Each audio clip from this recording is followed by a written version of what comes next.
Close your eyes. Allow the world around you to fade away. Imagine, for a moment, the feeling of a gentle, rhythmic vibration beneath your feet. It's not a jarring shake, but a deep, resonant hum. The sound of 4-story tall steam engines, working tirelessly deep in the heart of a giant.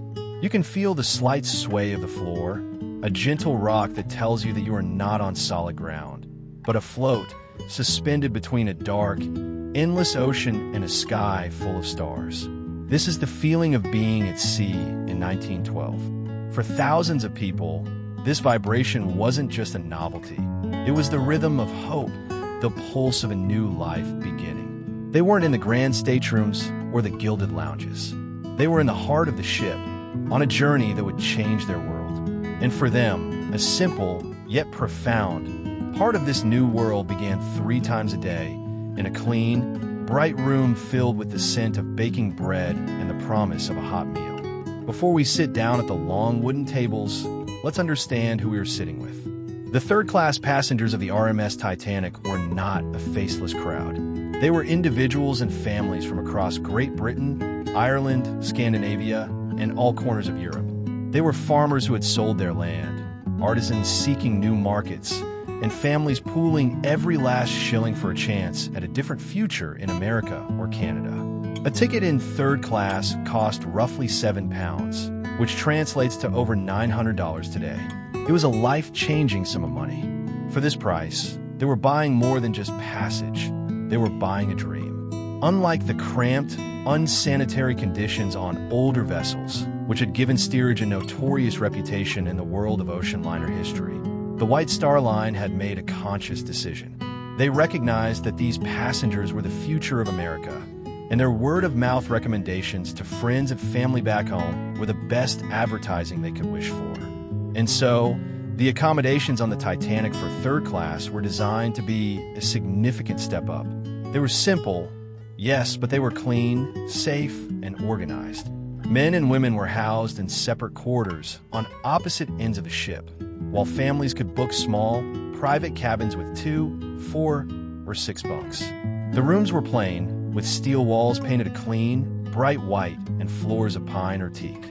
But there was fresh bedding, a wash basin with running water, and electric lighting. For many, who came from rural homes without such amenities, this was already a taste of the modern world they were sailing towards. And at the center of this third-class world, located on F deck in the middle of the ship, was the third-class general room and dining saloon. In fact, there were 2, one in the forward part of the ship and one aft, to accommodate all the passengers. Let's picture the aft saloon, the larger of the 2. You would descend a staircase and enter a very large, bright space.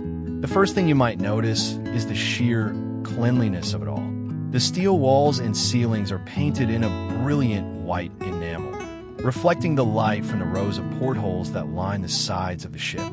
The floor is covered in durable, patterned linoleum tiles, easy to sweep and mop clean. There are no small, intimate tables here. Instead, long, heavy pine tables stretch across the room, bolted to the floor to prevent them from sliding in rough seas. Seating is on long, matching benches or individual chairs, also secured. It's a functional, utilitarian design, but it's far from grim. The room is filled with the low murmur of conversation in a dozen different languages. It's a space of community. Here, strangers become neighbors, sharing stories of the homes they left behind and the dreams that lie ahead. Unlike first and second class, there wasn't a dedicated orchestra, but music was never far away. Often, a passenger would bring out a fiddle or an accordion, and the rhythmic tunes would fill the air, a spontaneous celebration of the journey. The atmosphere was not one of hushed elegance, but of lively, hopeful camaraderie. It was a shared space, a communal heart, where the journey's anxieties and excitements were discussed over a shared meal. And the quality of that meal was, for many, the most pleasant surprise of the entire voyage. The concept of third-class dining on the RMS Titanic was revolutionary for its time. Passengers were not expected to bring their own food for a week-long journey, as had been common on less reputable lines. Instead, They were provided with a full, varied, and plentiful menu for 3, and sometimes 4, meals a day. White Star Line knew that a well-fed passenger was a happy passenger.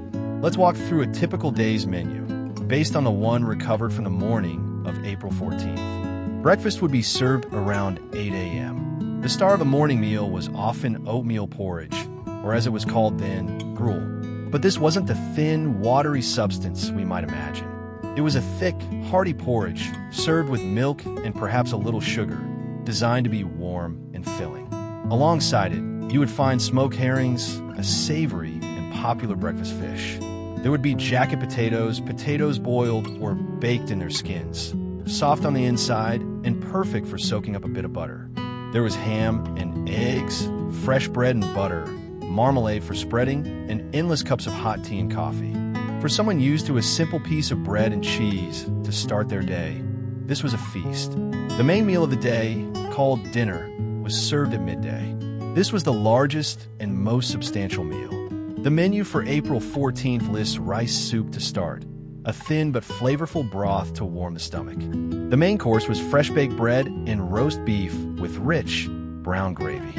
Imagine the sight of a large joint of beef, roasted to perfection, being carved and served up with heaping spoonfuls of boiled potatoes and sweet corn. For many, a large portion of roast beef was a luxury reserved for holidays, if at all. Here, it was a daily staple. For dessert, there was plum pudding, a traditional steamed British dessert, dense and sweet, served with a sweet sauce, followed by a selection of fruit. Later in the afternoon, a lighter meal called tea was served. This usually consisted of cold meats, perhaps leftovers from the midday roast, served with cheese, pickles, and more fresh bread and butter. A particular favorite was cabin biscuits, a hard, unsalted biscuit similar to hardtack, but better quality. They were perfect for dipping into a hot cup of stewed tea, which was always available. And finally, in the evening, there was supper. This was the lightest meal of the day, intended to be just enough to tide you over until morning. The menu simply lists gruel, cabin biscuits, and cheese. It was simple, yes, but it was warm, nourishing, and more than enough to ensure no one went to bed hungry. The food was more than just sustenance. It was a pillar of the third-class experience. It gave passengers a routine, a reason to gather, and a sense of being cared for. The kitchens were staffed with professional cooks, the ingredients were fresh, and the variety was astounding for the price of a ticket. But life existed beyond the dining saloon. When not eating, passengers would gather in the general room, the same space used for dining. Children would play on the floor, adults would chat, read, or write letters home on Titanic-crested stationery provided for them. For the men, there was a dedicated third-class smoking room. This was a simple, male-only domain with comfortable wooden benches, tables for card games, and a spittoon in every corner. It was here, amidst clouds of pipe smoke, that men could relax and socialize.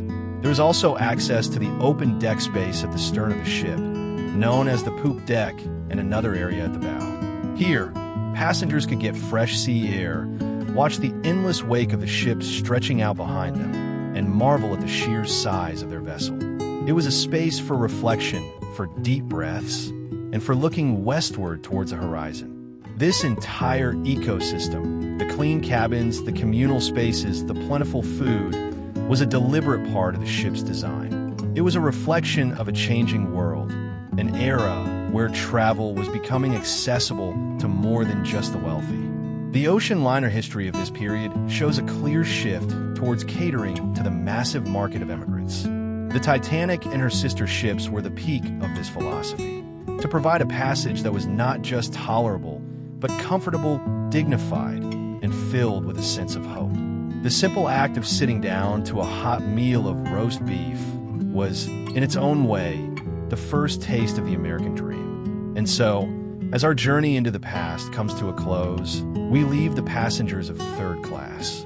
We leave them in their clean, white-painted saloon with a lingering scent of fresh bread and the sound of a dozen languages mingling in the air. Their experience was not one of opulence, but of something arguably more valuable, a sense of dignity, community, and profound, tangible hope for the future.